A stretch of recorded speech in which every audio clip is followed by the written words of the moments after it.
नमस्कार, देश दस्तक न्यूज में आपका स्वागत है। मैं घनश्याम मिलरवान चंदन। आइए बढ़ते हैं आज की ताज़ा खबरों की ओर। कृषि जीवन जीने का आधार है और आर्थिक साधन भी। भारत में किसान आज भी पुरानी पद्धति के सहारे कृषि का कार्य कर रहे हैं। ऐसे में बेगूसराय के जयशंकर देश के लोगों के लिए एक उदाहरण बनकर सामने आए हैं, जिन्होंने न सिर्फ कृषि की आधुनिक पद्धति को जन्म दिया, बल्कि मोती की खेती कर प्रधानमंत्री की वाहवाही भी लूटी।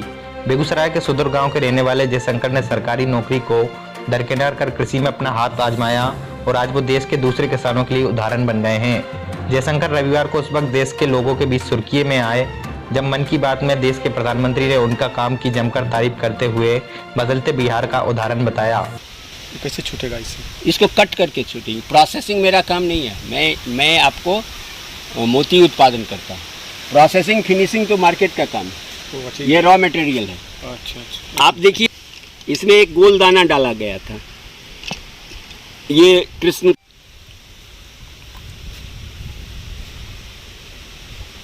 ये साई राम को देखिए।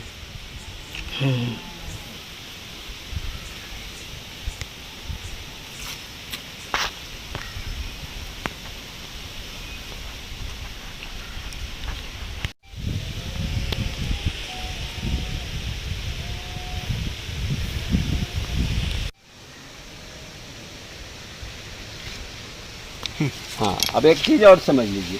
अब ये ऑपरेशन से कुछ नहीं होगा।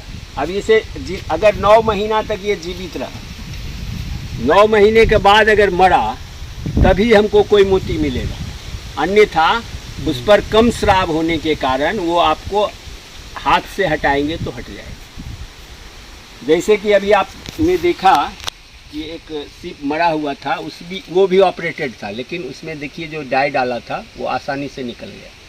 इस प्रक्रिया को आपने समझ लिया। अब इसको क्या करेंगे कि इसी तालाब से मैंने आपको सीप निकाला। पहले मैंने बाहर से सीप लाया था, अब इसी तालाब का सीप है। इसी तालाब में, इसी वातावरण में हम इसको रख देंगे तो इसकी मोर्टेलिटी, काहे कि बाहरी पदार्थ इसमें गया है, तो निश्चित रूप से इसकी मोर्टेलिटी कम होगी। इसको जाल में टांग देंगे और रख देंगे। ये तो मोती की खेती हुई। अब सिप के बारे में इसको टांग दीजिए।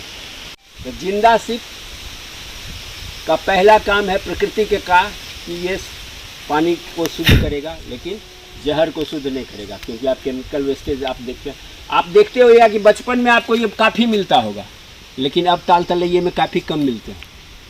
ये आप देख लीजिएगा। दूसरी बात, ये बहुत ही मैंने जब भारत में टीबी जैसा रोग हुआ तो गरीब जो हमारी आबादी थी, जैसे कोरोना आज महामारी है वैसे ही टीबी एक महामारी के रूप में था। उस समय लोगों ने घोंघा सितुआ का मांस खा के अपना जीवन बचाया। आज भी आदिवासी समाज में लोग इसका मांस खाते हैं। उनको हेपेटाइटिस बी जैसी बीमारी नहीं हो सकती है। ये इसका जिंदा सिप का है। ये है, थोड़ा सा प्रयास कीजिएगा जिंदा सिप में, तो आप बाहरी पदार्थ डाल के इससे मोती जैसा अनमोल चीज़ बना सकते हैं। कोरोना में क्या मतलब असर करेगा क्या? नहीं, कोरोना के बारे में मैं नहीं जानता हूँ, इसलिए उसको मैं नहीं कहूँगा। टीबी के लिए ये बहुत ही उपयोगी है। हेपेटाइटिस बी जैसी बीमारी, बिहार अगर इसका संपूर्ण उपयोग किया जाए पूरे वैज्ञानिक तरीके से, तो बिहार की आर्थिक दशा और दिशा को ये बदल जाएगा, क्योंकि हमारे पास जल भी है, हमारे पास जन भी है। जन को रोजगार मिलेगा और जल का समुचित उपयोग होगा। तो जिंदा सिप हुआ, ये मर गया। तो आप विज्ञान के छात्र के रूप में जानते होइएगा कि ये जो आवरण है, ये जो मृत सेल है, यह मरा हुआ सिप जगह दीजिए। इसका जो ऊपर का आवरण है, यह कैल्शियम कार्बोनेट का है। पशुओं के लिए कैल्शियम की कमी, जो बाजार से आप खरीद के खाते हैं, इसका चूर्ण बना के अगर पशुओं को खिलाइए तो आपको आसानी से मरे हुए मृत सेल का आप उपयोग कर सकते हैं। मिट्टी में कार्बन की बात करते हैं कि कमी हो रही है, तो ये कार्बोनेट इसमें है, तो इसको फर्टिलाइजर के रूप में आप उपयोग करते हैं। कुछ बना हुआ है क्या अपना बायोडाटा है सब कुछ? मतलब बायोडाटा में करने का मतलब पुरस्कार उसका लिए होइएगा? पुरस्कार तो काफ़ी मिला है भाई। वही सब अगर कुछ है। सुभाष पालेकर जो प्राकृतिक खेती की बात करते हैं वो यही है। ये कौन सी हुआ है? ये गोबर गौमूत्र बेसन, मिट्टी और अमृत कहा जाता है।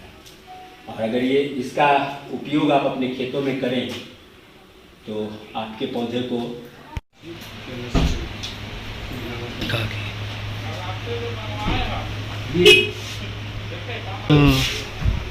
ये जानकारी